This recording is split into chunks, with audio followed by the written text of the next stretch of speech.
Olá pessoal, aqui Mecânica ANC, com mais uma dica legal para vocês aqui, ó. Estamos aqui com Fiestinha aqui, ó, Fiesta Challenge. Desmontei aqui já o amortecedor, desmontei as sapatas de freio aqui também, dando um grau aqui, ó, dando uma limpada, bonitinho, tá vendo? Para entregar pro cliente bonito. E aqui estamos com o amortecedor aqui, ó. Se vocês verem aqui, ó, a situação, deixa eu arrancar para vocês verem, ó. Já não tem mais batente, assim, um batentezinho. E ele, você desce ele, tá vendo? Ele já não amortece mais, tá vendo? Aqui no caso ele tinha que subir bem devagarinho, lentamente. Não pode subir com tudo também.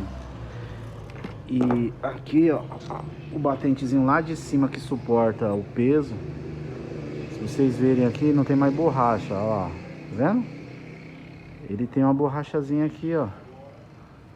Uma borracha de fixação aqui pra ele não bater seco lá em cima. Esse aqui já era, tá vendo?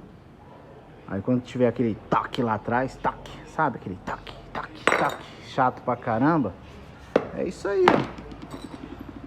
ó. O batentezinho aí, ó. Batente, amortecedor. Beleza? O cliente comprou um kit aqui, ó. Kit, tá vendo? De batente. Só não comprou isso aqui.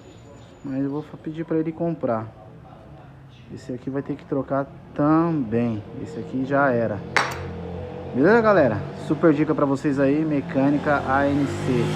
Quem gostou daquela curtida lá, dá um like. E curta o canal e siga-nos aí pra saber mais novidades aí. Valeu? Obrigado!